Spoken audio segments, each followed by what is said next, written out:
Na aula de hoje, nós vamos falar sobre o tema da desigualdade de direitos nas favelas. Esse é um dos temas mais importantes do nosso curso, porque ele trata de uma realidade que pode estar muito presente na prova do Enem, tanto na prova de ciências humanas, quanto na redação, através de muitos problemas diferentes. Muitos recortes temáticos diferentes poderiam falar dessa realidade problemática da desigualdade, ou mais especificamente falando, de como a desigualdade se manifesta nas favelas do Brasil, nas periferias. Então, eu acho que é extremamente útil a gente construir um repertório sociocultural sobre esse assunto, e você está preparado para falar sobre isso na redação. A chance de você poder falar sobre desigualdade na redação do Enem é muito grande. A quantidade de temas diferentes em que esse aspecto é pertinente de ser problematizado, ou no mínimo um dos aspectos a ser problematizado nos temas é a desigualdade, faz com que realmente seja muito interessante você saber falar sobre isso. Como que anda o seu parágrafo de argumentação falando sobre a desigualdade social no Brasil? Aplicado ou não a problemas específicos, a recortes específicos?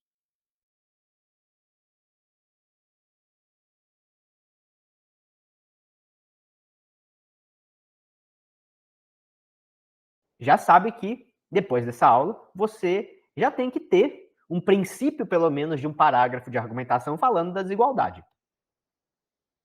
Muito bem, mas antes de falar sobre o tema, eu queria dar algumas dicas de estudo de redação para você organizar o seu estudo, organizar a sua escrita de redação com base em algumas ideias muito importantes que não podem faltar.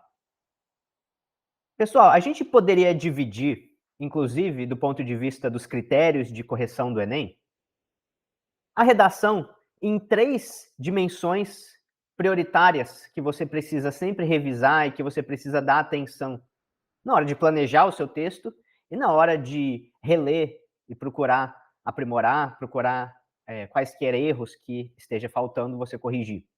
Então, dá uma olhada nisso, né? A gente poderia dividir a nossa redação em linguagem, estrutura e repertório.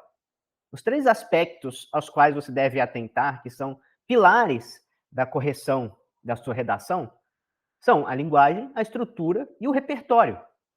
Se você der uma atenção especial a esses 3 aspectos, de uma maneira resumida, a gente pode dizer que você vai estar cumprindo os critérios principais de correção e você tem uma boa chance de impressionar o seu corretor com o seu tipo de texto, com o seu estudo de redação. Do ponto de vista da linguagem, o que vale a pena chamar a atenção de mais importante? Um dos aspectos, com certeza, é a correção gramatical, ou seja, você usar a linguagem de uma maneira formal, de uma maneira adequada aos parâmetros gramaticais que são cobrados na correção. E para isso é extremamente importante você atentar, sobretudo para aqueles erros mais frequentes que você mesmo comete e que você, acompanhando as correções da sua redação, já sabe que você comete, que é mais difícil. Por exemplo, a concordância verbal e nominal, a regência verbal e nominal. Dentro da regência, ou seja, né, do uso adequado das preposições no seu texto, você atentar para o uso da crase, quando ocorre a necessidade de usar a preposição a e artigo a, e você ter algum tipo de maneira de lembrar disso, das regras, para não errar na crase e não perder ponto por causa disso. Ou ainda, um aspecto que frequentemente muitos esquecem e que acaba perdendo ponto na gramática, paralelismo sintático. Um exemplo de um aspecto importante, atentar na correção gramatical do seu texto. Então, a gente deve, segundo a regra do paralelismo sintático na redação, escrever sempre usando as preposições em todos os objetos de um verbo ou em todos os complementos de uma expressão. Então, quando a gente fala da educação voltada para compreender a realidade, a educação voltada para compreender a realidade e para transformá-la, a gente tem que usar a preposição para em todos os complementos. Se educação é educação para compreender a realidade, a gente não pode dizer simplesmente para compreender a realidade e transformá-la. As altas taxas de evasão escolar e de analfabetismo. Olha como esse D frequentemente é esquecido. As altas taxas de evasão escolar e analfabetismo. Muitas das vezes acham que pode economizar nessa preposição para ser mais sucinto, mas isso acaba gerando um erro gramatical. Então, você não se esqueça de usar os complementos com as preposições adequadas em todos os termos da frase, ok? E assim você estará respeitando o paralelismo sintático, um erro a menos para cobrarem pontos na parte de linguagem do seu texto. Outro aspecto que entra em linguagem também, a gente poderia dizer, embora já se refira a outro dos critérios de correção, o critério 4, é a coesão. Não esquecer de valorizar a coesão no seu texto. Aqui eu não estou falando simplesmente de erros que você tem que atentar para evitar. Eu estou falando de você fazer um esforço ativo de usar conectivos, de usar marcadores de coesão ao longo do seu texto, de maneira variada, de maneira que você não repita expressões, não repita termos. Principalmente aquela frase, aquela expressão que faz parte do tema, como, por exemplo, no caso de hoje, a desigualdade. Desigualdade nas favelas, né? Você não vai repetir ao longo do texto essa expressão, mesmo que não pareça que esteja ficando repetitivo à primeira vista. Você deve usar sempre que possível uma expressão alternativa, sinônimos, frases que complementem o sentido que você está falando, retomando aquela ideia. Por exemplo, quando a gente está falando da desigualdade, a gente poderia falar de maneira semelhante da iniquidade, da falta de igualdade de direitos, de cidadania. A gente também poderia falar esse problema fundamental para fazer referência a um termo importante, evitando essa repetição. Além disso, valorizar o conectivo no seu texto. Os conectivos, eles não só são coisas chatas para você lembrar de usar no seu texto quando é preciso estabelecer aquele sentido. O conectivo é algo que vai ajudar você a construir o seu raciocínio. Porque você pode usar conectivos adversativos, por exemplo, contudo, no entanto, porém, todavia, não obstante, em momentos-chave do seu texto, de modo a problematizar o tema. Então, quando você, na introdução, começa a apontar os aspectos negativos, os aspectos problemáticos de uma realidade, por exemplo, contrapondo essa realidade problemática aos direitos previstos na Constituição, aos direitos previstos na Declaração dos Direitos Humanos, você usa conectivos adversativos. Porém, na prática, essa realidade não se verifica. Quando a gente fala isso e começa a problematizar o contexto atual, a gente está valorizando o nosso texto do ponto de vista da linguagem, usando conectivos que ajudam na coesão e também ajudando a estruturar de uma maneira mais adequada o seu raciocínio. Enfim, lembrando que a linguagem da sua redação, o quanto que a sua linguagem vai ser valorizada na correção, é reflexo diretamente da quantidade de redações que você vai escrever ao longo do ano. Quanto mais você praticar redação, quanto mais redações você praticar, melhor vai ser a linguagem do seu texto no final do ano.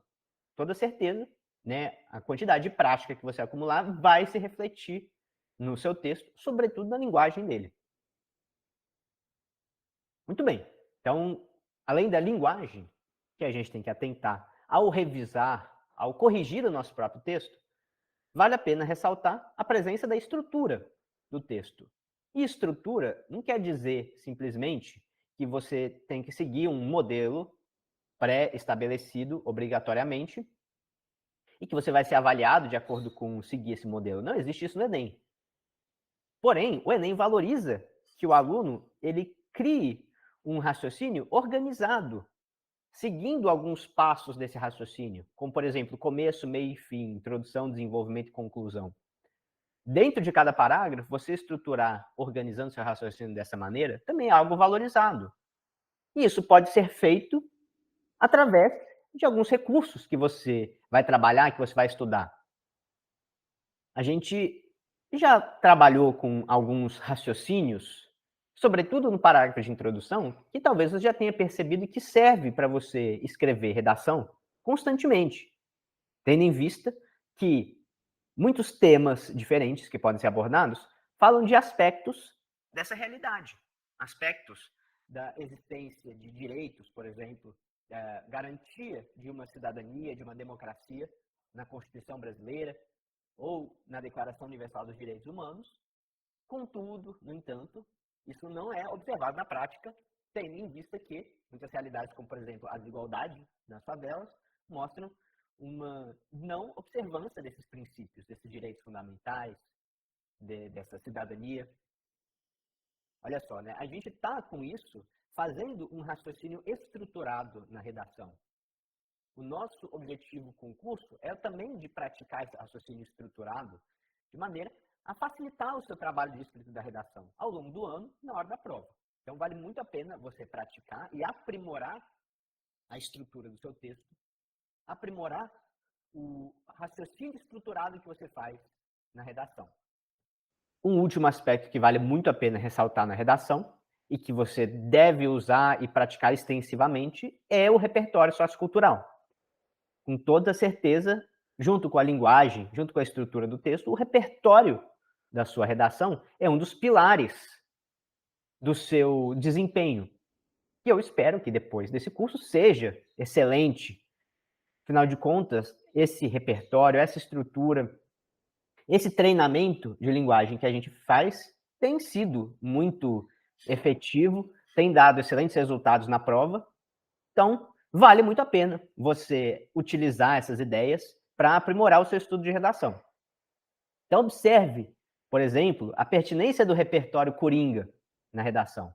Coringa, chamando assim, né, tendo em vista que ele pode ser jogado nos mais diferentes contextos, nas mais diferentes situações em que você está desafiado a falar sobre um assunto, você pode usar raciocínios como esses.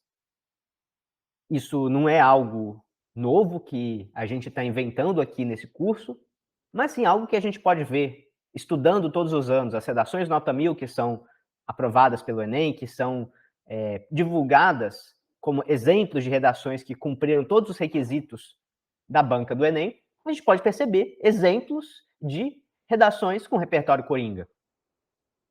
Olha esse parágrafo de introdução da aluna Larissa, que em 2016 falava sobre o Brás Cubas.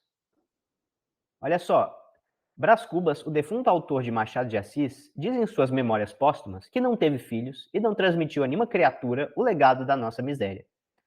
Talvez hoje ele percebesse acertada sua decisão. A postura de muitos brasileiros frente a aquele aspecto que está sendo trabalhado naquele tema é uma das faces mais perversas de uma sociedade em desenvolvimento. Esse foi o esquema preparado pela Larissa para problematizar o tema de redação de uma maneira bastante ampla, incluindo muitos temas diferentes que poderiam aparecer. Então perceba que esse repertório não é um repertório específico do tema que foi cobrado naquele ano, que propositalmente eu omiti aqui, para a gente perceber que esse parágrafo ele pode ser aplicado em diferentes situações.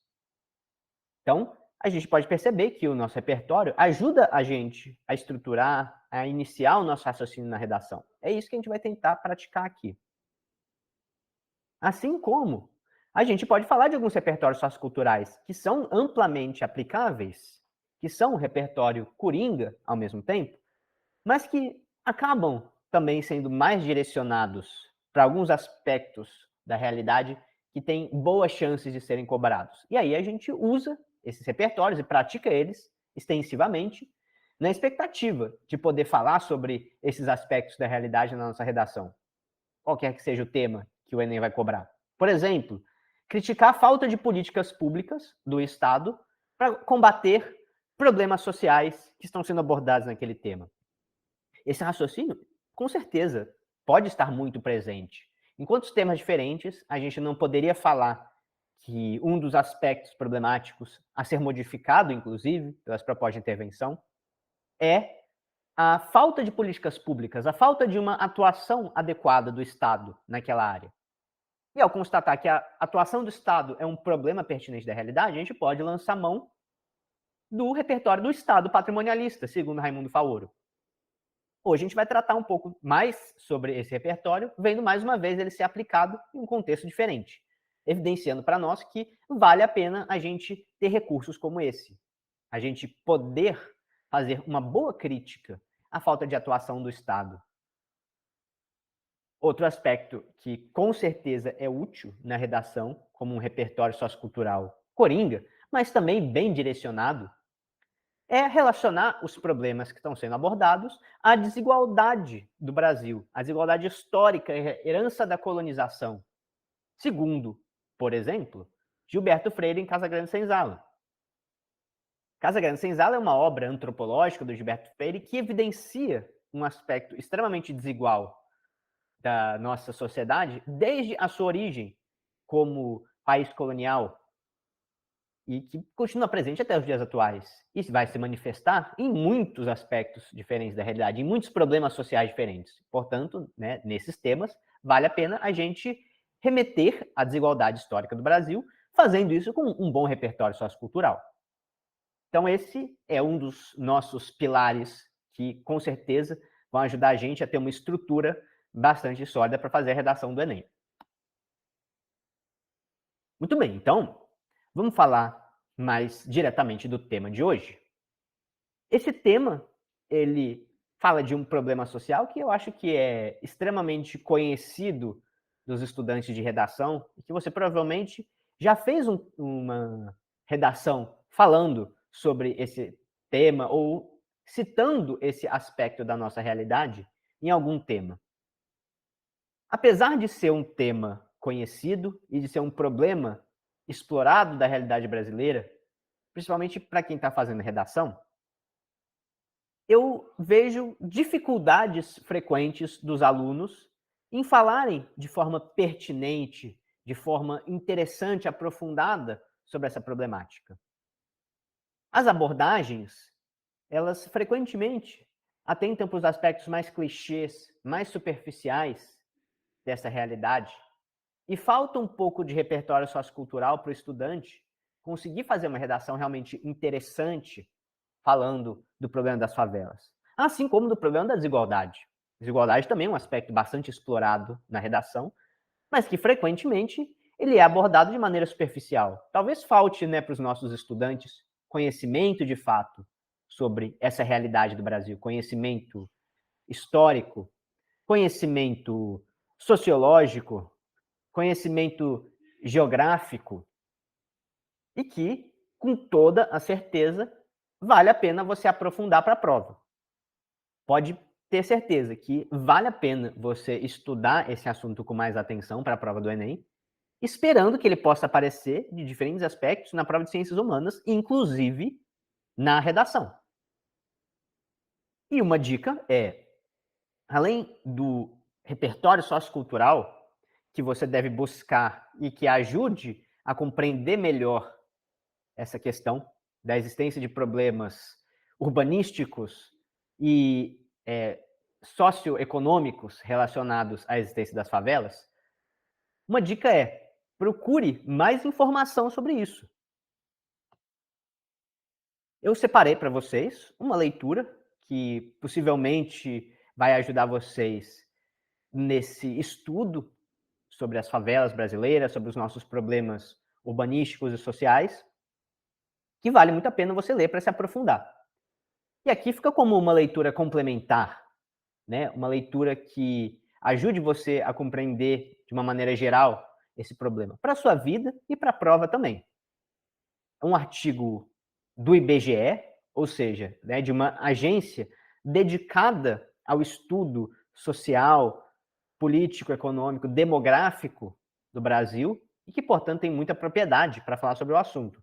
E esse artigo, ele resume alguns aspectos importantes da realidade das favelas, com informações, dados, estatísticas em primeira mão sobre o assunto, produzidas por aquela agência que produz realmente, de fato, as informações sobre os aspectos demográficos, geográficos do Brasil. Com certeza é uma fonte com bastante credibilidade para a gente se informar sobre esse assunto. E eu resumi para vocês, visando a gente construir um raciocínio na redação, alguns dos principais problemas que esse artigo aponta, assim como outras fontes, outras referências, também citadas, disponíveis lá nas leituras complementares para vocês, e que podem ajudar a gente a construir a nossa argumentação. Atenção, né? Porque os dados, as estatísticas sobre o assunto, produzidas pelo IBGE, por exemplo, são muito interessantes para a gente entender melhor os problemas do Brasil e são necessários. Porém, na hora de escrever a redação, essa parte dos dados, das estatísticas, ela acaba sendo menos útil para escrever o seu texto. Porque basta pensar que você não vai ter isso à mão na hora da prova, você não vai ter dados estatísticas disponíveis que você poderia pesquisar agora para fazer essa redação, por exemplo, se você quisesse usar isso como recurso argumentativo. Você não vai ter a pesquisa de dados e informações na hora da prova para construir sua argumentação. A não ser aqueles dados que estejam já disponíveis, por exemplo, nos textos da coletânea, eventuais gráficos, infográficos nos textos da coletânea que talvez você queira usar na sua redação. Mas se lembre que esses dados, essas estatísticas estão disponíveis para todos os candidatos, todo mundo lê no texto da coletânea, e quando não tem mais o que falar, constrói um texto basicamente limitado a repetir, reproduzir aquelas informações que já foram dadas, que é o medo de fugir do tema, fugir daquilo que foi esperado pela banca, e não procurar fazer nenhum raciocínio, nem buscar um repertório sociocultural por conta própria. A gente não vai fazer isso, né? A gente vai usar o nosso repertório sociocultural, com coragem, no lugar de reproduzir, parafrasear aqueles dados que já estão lá. Por isso, acaba não sendo tão útil essa estratégia dos dados expositivos como recurso argumentativo. Então, como que a gente faz a redação? A gente constrói argumentos, resumindo, talvez, aspectos importantes, problemáticos, que a gente gostaria de falar, de maneira selecionada, de maneira que contemple um repertório sociocultural, né? Mas, de uma forma geral, aqueles problemas mais importantes que a gente poderia apontar, sobretudo nesse cenário das favelas, chamadas pelo IBGE, olha só, né? A gente estava falando de coesão. O IBGE, ele trata em suas publicações, muitas vezes, as favelas como comunidades informais ou aglomerados informais. É uma expressão, inclusive uma expressão técnica, científica, para descrever esses grupos sociais, esses locais de moradia, visando de forma mais objetiva descrever a realidade desses cenários, sem julgamentos, sem moralismos, e não se trata de algo politicamente correto, mas sim de uma expressão elaborada cientificamente, que pode ajudar você a evitar repetições, a ter uma coesão bacana no seu texto. E, bom, esses problemas enfrentados pelas favelas, ou comunidades informais, a gente poderia dizer que muitas vezes estão relacionados aos direitos sociais dos quais essa população é carente. É uma maneira de organizar a nossa crítica a esse cenário. Inclusive escolhendo, dependendo do tema, um aspecto desses direitos a ser ressaltado. Mas quais são os direitos violados, né? O direito à moradia, por exemplo, o direito ao saneamento básico, o direito à saúde, o direito à educação, o direito à proteção da infância e da juventude, a igualdade racial, o direito à segurança. São alguns princípios citados pela Constituição e a gente poderia dizer que não estão sendo usufruídos, na realidade, pela população das favelas. E, portanto, merece destaque essas problemáticas, né? As problemáticas de direitos, os direitos previstos pela Constituição ou pela Declaração dos Direitos Humanos, que são violados na realidade, vale a pena a gente falar na nossa redação. Um primeiro repertório, que com certeza a gente lembra quando vê uma realidade como essa, seria aquele ligado aos problemas políticos implicados, a falta de atuação do Estado para garantir esses direitos sociais. Porque um aspecto importante dos direitos sociais previstos pela Constituição é que, segundo a própria Constituição, eles são de responsabilidade do Estado. Cabe ao Estado brasileiro zelar pela garantia desses direitos sociais para todos os cidadãos. Direito à moradia, direito à saúde, direito à educação, direito ao trabalho, direito à proteção à infância e juventude, maternidade, infância, etc.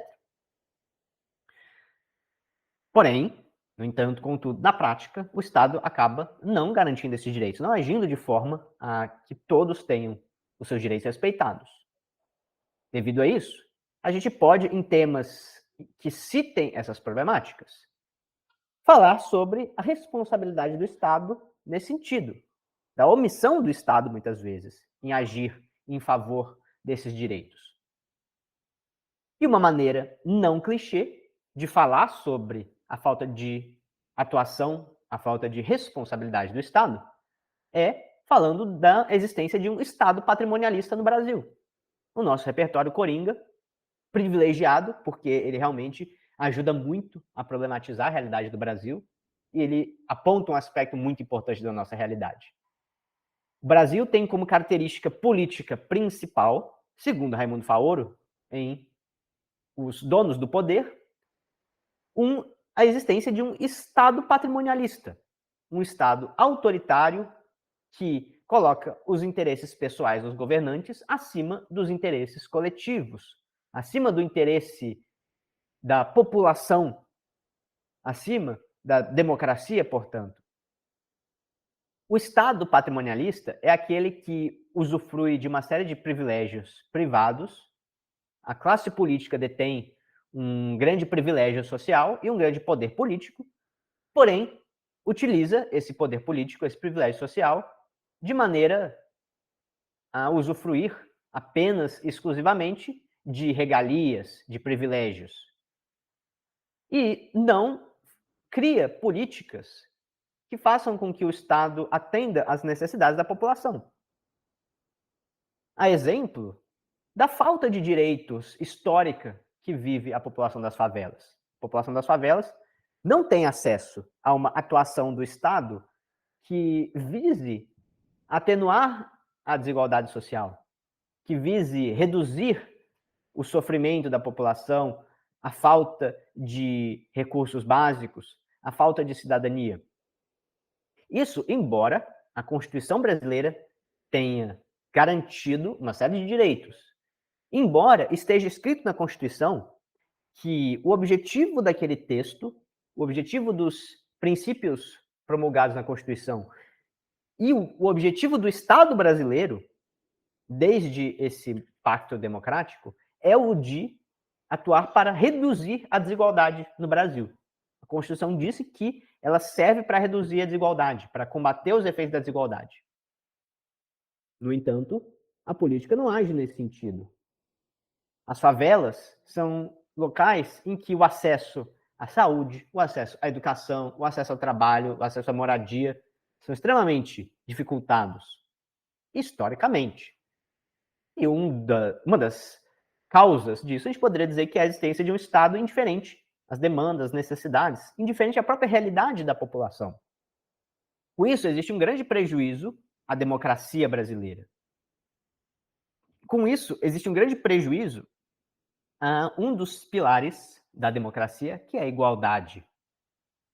A existência desse Estado que coloca os interesses privados, particulares dos governantes em primeiro lugar, ela tem como consequência um grande prejuízo à democracia, à cidadania dos brasileiros, principalmente aqueles mais marginalizados, aqueles que são moradores das regiões periféricas, das favelas, dos aglomerados informais.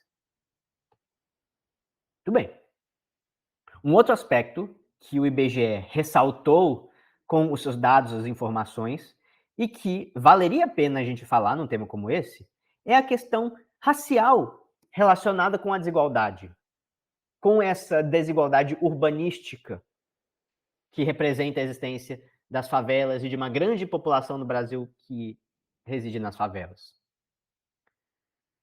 Atenção, isso não tem uma conotação ideológica, falar sobre a questão do racismo, da desigualdade racial no Brasil. É interessante, nesse tema, a gente falar sobre isso, porque são os dados, as estatísticas, como aquelas apontadas pelo IBGE, que mostram a desigualdade. Não é uma visão ideológica a priori sobre a realidade. Não é um discurso, por exemplo, exclusivo da esquerda, que a gente poderia pensar que é ideológico. Os dados sobre a realidade da população das favelas, eles revelam diretamente a existência de uma desigualdade racial no Brasil.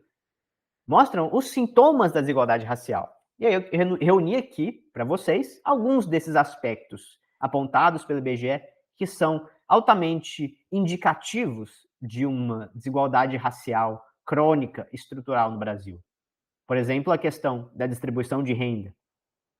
A quantidade de pessoas abaixo da linha da pobreza é extremamente discrepante do ponto de vista racial. A quantidade de pessoas pretas ou pardas, segundo o IBGE, com renda abaixo da linha da pobreza, é muito mais alta que a da população branca. As taxas de analfabetismo que revelam dificuldades de acesso à educação, que revelam a não garantia do direito à educação previsto pela Constituição, mostram um cenário bem diferente para a população branca e para a população negra. Sobretudo quando a gente leva em conta o ambiente rural, mas não exclusivamente no ambiente rural. A violência, que talvez seja o mais alarmante desses indicadores, a taxa de homicídios que atingem pessoas brancas e negras é extremamente desproporcional. É desproporcional à distribuição racial da população brasileira, é desproporcional a qualquer outro parâmetro, evidenciando uma grave desigualdade. Uma desigualdade que se revela na realidade, não é na opinião das pessoas, dos brasileiros sobre o racismo, mas na prática. E um problema de saúde pública para os sistemas de saúde, que são as vítimas de violência desproporcionais por causa da sua cor da pele. E um outro aspecto, não menos grave, dessa desigualdade racial, que talvez esteja intimamente relacionado com uma causa desses outros problemas, é a falta de representação política. Porque a proporção de deputados, senadores, assim como cargos no executivo, cargos no judiciário, da população negra é extremamente desproporcional à proporção dessa população no Brasil como um todo. As taxas de desemprego, as taxas de cargos de liderança, enfim, todos os dados da realidade brasileira, coletados pelo IBGE, apontam para grandes diferenças vividas por pessoas brancas e pessoas negras. Sobretudo aquelas que vivem nas favelas. As favelas são habitadas de maneira desproporcional por pessoas negras e pardas, utilizando, né, os critérios de autodeclaração do IBGE. Mas até historicamente a gente pode perceber essa questão. A população das favelas, ela se origina de um êxodo rural, de um processo de redistribuição demográfica que remete ao fim da escravidão, com a existência de milhões e milhões de pessoas, trabalhadores escravizados, que sem reparações, sem condições de integração ao mercado de trabalho assalariado, foram abandonados e marginalizados socialmente depois do fim da escravidão. E com isso, passaram a compor essa população residente nos ambientes mais informais, mais precários da urbanização. Então, existe uma íntima relação entre a história da população negra brasileira, desde o processo de escravidão e o processo de formação das favelas, da urbanização não planejada e acelerada do Brasil do século XX. Tudo isso, toda essa discrepante realidade vivida pelos brancos e pelos negros, elas mostram a existência do racismo no Brasil.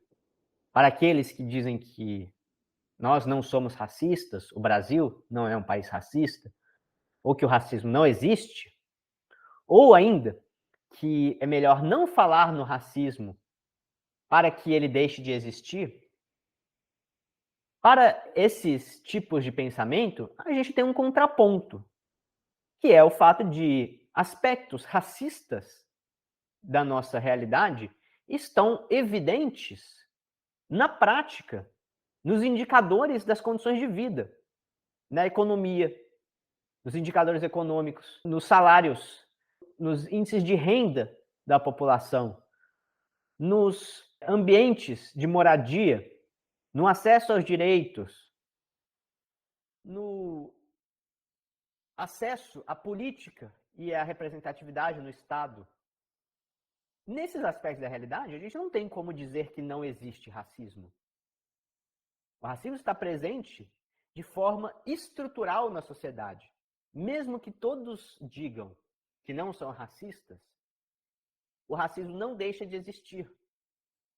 e de ser evidenciado por esses dados da realidade social. Essa é a teoria do racismo estrutural, da existência do racismo estrutural na sociedade. Um conceito que não é muito difícil de perceber que está presente, que é extremamente importante para compreender a realidade brasileira, mas que não é suficientemente discutido, infelizmente. E um dos autores que, inclusive, foi desvalorizado, não recebe toda a evidência que merecia a sua análise da realidade brasileira, a sua reflexão sobre a sociedade brasileira, é o Abdias do Nascimento, pelo próprio racismo estrutural.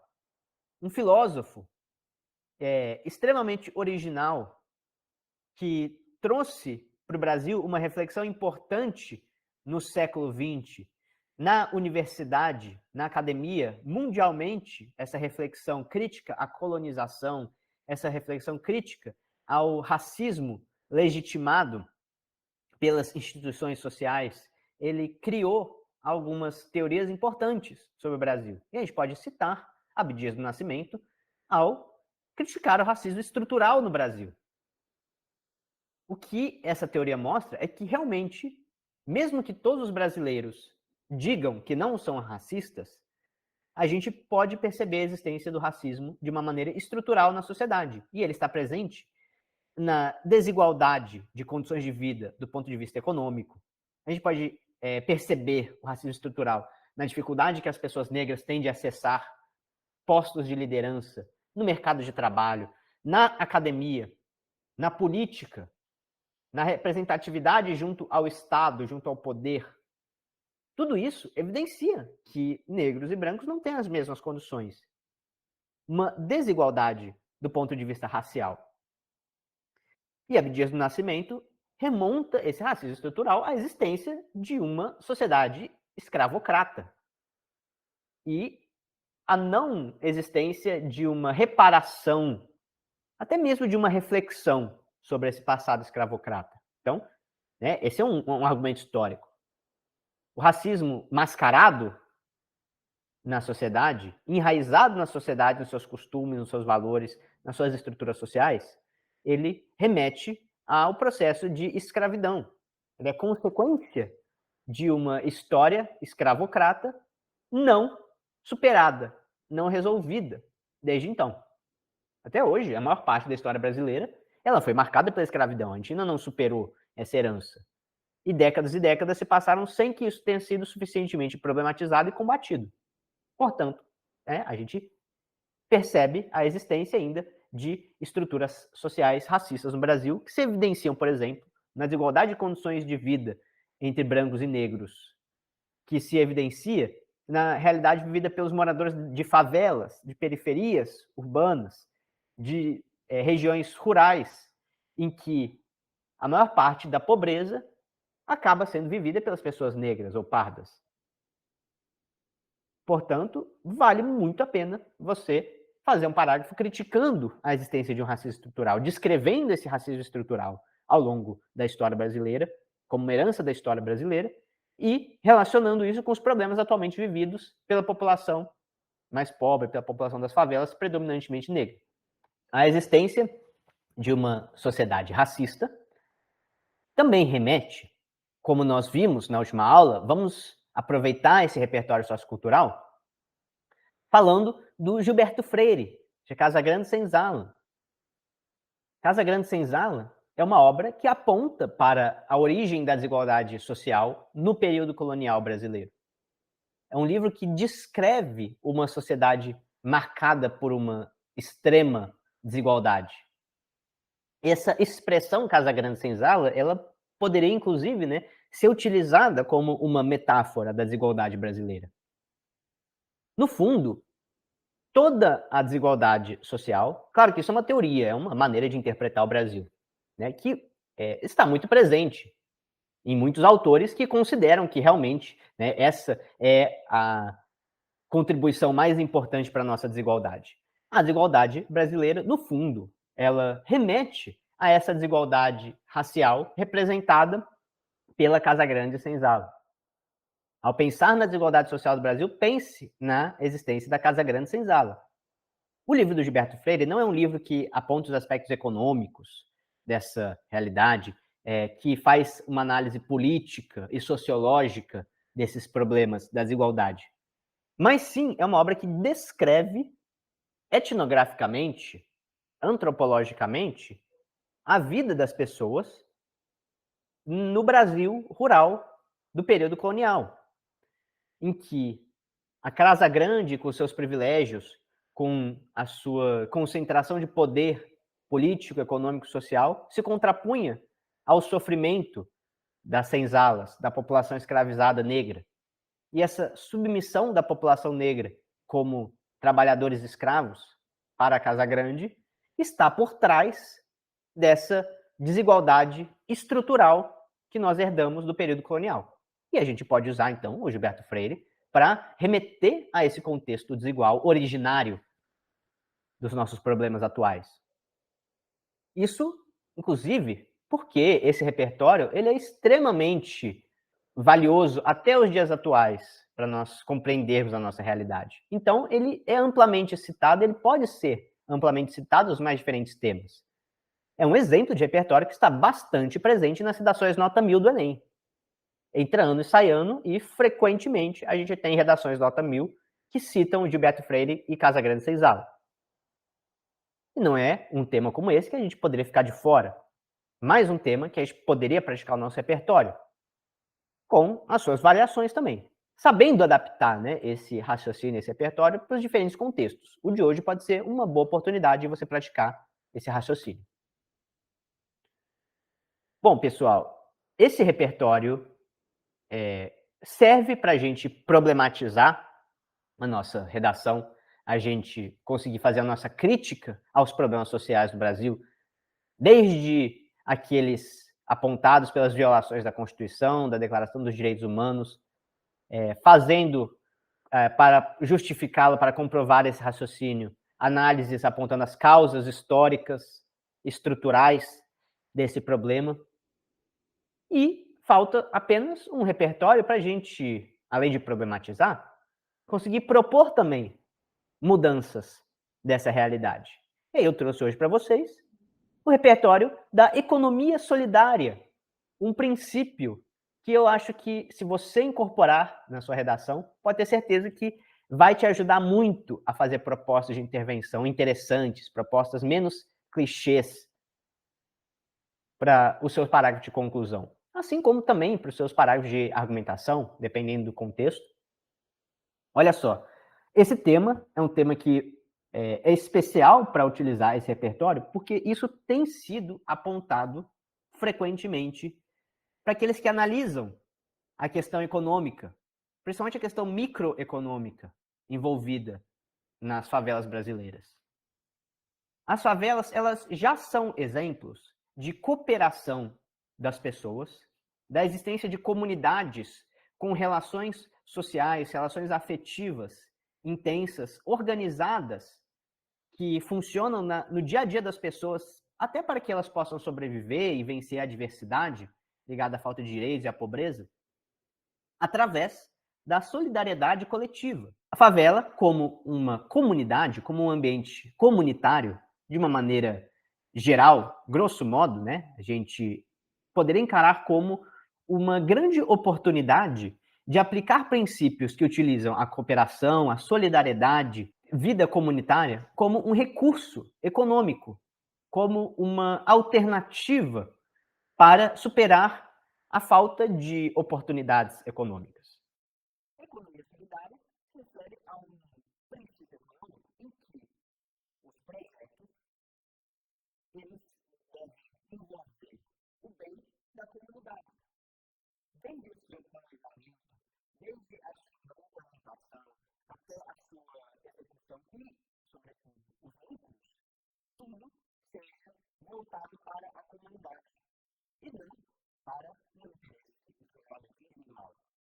A economia solidária usa uma rede pré-existente para criar oportunidades, sobretudo para aqueles que estão presentes ali, de maneira a evitar a exploração de um pelo outro, como acontece numa relação de trabalho normal, sobretudo aquelas que muitas vezes as pessoas moradoras das periferias, das comunidades, têm que se submeter para sobreviver, regimes de trabalho intensos, exploratórios, mas sim, justamente, permitindo que a coletividade ela consiga aproveitar o seu potencial ao máximo para gerar lucros de maneira interessante para todos. Então, isso é o princípio da economia solidária.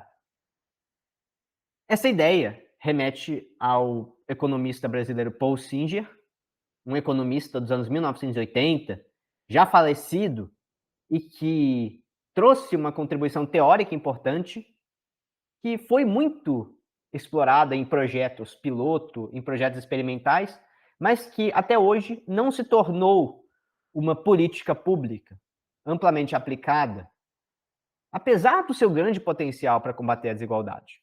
As ideias originais da economia solidária, lembrando, né, que são princípios que são bem anteriores, por exemplo, à nova realidade da economia digital, altamente tecnológica e altamente descentralizada que a gente tem hoje. Então, hoje está muito mais fácil de colocar em prática esses princípios da economia solidária, do cooperativismo social, do que na época do Paul Singer. Ele falava de iniciativas que exigiam, naquele momento, um grande esforço, uma grande disponibilidade de recursos que muitas vezes era difícil, sobretudo nesse contexto de informalidade, de precariedade das pessoas envolvidas, trabalhadores das favelas, trabalhadores das periferias. Mas que tinham também o seu impacto e que, em várias comunidades onde foram aplicados, trouxeram grandes mudanças impactantes. Exemplos de bancos comunitários que trazem recursos coletivos de maneira disponível para investimentos voltados para o interesse da comunidade, moedas sociais, fundação de cooperativas. E hoje em dia, com o potencial dos aplicativos, da tecnologia digital, com a existência do Pix, tudo isso facilita significativamente que haja iniciativas empreendedoras, iniciativas relacionadas com a economia solidária, visando criar alternativas de sustentabilidade para a população das favelas. Como a gente poderia colocar isso em prática? Né? A minha proposta, embora você possa também construir o seu raciocínio, até mesmo raciocínios ligados ao processo educacional para mudar através da construção da cidadania de maneira mais a longo prazo, essa realidade de falta de direitos que a gente está falando, mas uma iniciativa que já poderia ser colocada em prática seria incentivar uma formação em economia solidária, através de entidades públicas e privadas também, de apoio ao empreendedorismo comunitário, como, por exemplo, o SEBRAE. É uma entidade que já existe e que poderia ajudar bastante nesse cenário. Como? Com projetos baseados num princípio de empreendedorismo social, não aquele empreendedorismo do Instagram, que é uma coisa extremamente voltada, né, para o interesse pessoal, que destaca, né, apenas a concorrência no mercado, mas sim o empreendedorismo social, comunitário, nos moldes da economia solidária, criando negócios que aproveitem as redes comunitárias já existentes, incluindo uma capacitação nessas comunidades para usar ferramentas digitais, como aplicativos, como bancos digitais, usando as redes sociais para fortalecer iniciativas econômicas comunitárias. E assim será possível criar alternativas econômicas que driblem a informalidade, a precariedade das favelas, de maneira integrada a uma economia digital altamente tecnológica, em que as oportunidades estão mais democratizadas. De maneira, a gente poderia dizer, democratizar as oportunidades econômicas. E com isso, garantir que a cidadania, ou seja, né, o respeito aos direitos dessa comunidade, sejam mais assegurados. A falta de direitos, aquelas situações que violam direitos, elas frequentemente poderiam receber projetos criados pelas comunidades para que sejam superadas as condições de violação de direitos. Além de lembrar que o empreendedorismo social ele pode incluir iniciativas em áreas como a educação, como a saúde, como a moradia, que são aquelas nas quais há uma precariedade da atuação do Estado, na qual há uma precariedade de direitos. Então, seria uma maneira de a própria comunidade agir em favor das mudanças que ela precisa. E com isso, né, visando a construção da cidadania em condições de igualdade para todos os brasileiros. Então, essa é uma sugestão de uma abordagem para propósito de intervenção, nesse tema, como em outros também, que vale a pena você incorporar ao seu repertório. Então é isso, pessoal. Esse tema vale a pena frisar o quanto que ele é importante na sua preparação. Você saber fazer uma redação como essa na prova do Enem e ter um repertório que te prepare para facilmente você perceber que esse assunto você domina e facilmente você conseguir construir o seu raciocínio, certo? Então aguardo as redações sobre esse tema e um bom estudo para todos.